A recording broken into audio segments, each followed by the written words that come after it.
ରଞ୍ଜନଗିରିଙ୍କ ମେଘୁଆ ପାଗ। ଓଫ୍, ଏଇ ମେଘୁଆ ପାଗରେ ମନେ ପଡ଼ ତୁମେ, ଠିକ୍ ଅନ୍ଧାରୁଆ ବାଦଲ ପରି। ସ୍ପଷ୍ଟ ତୁମ ଚିତ୍ର ଦିଶେ ନା ଖାଲି, ଝାପ୍ସାରେ ଭାସି ଉଠେ ଠିକ୍ ପୁଳାଇ ପୁଳାଇ ବାଦଲ ଭରା ମେଘ ପରି।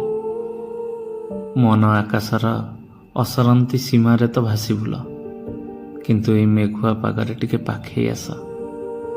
ବାହାର ମେଘର ବାରିପାତ ମୋ ଶରୀରକୁ ସିନା ଭିଜେଇ ଦିଏ, କିନ୍ତୁ ମୁଁ ତୁମ ବର୍ଷାର ଅପେକ୍ଷାରେ ମୋ ଶରୀରକୁ ହିଁ ଭୁଲିଯାଏ।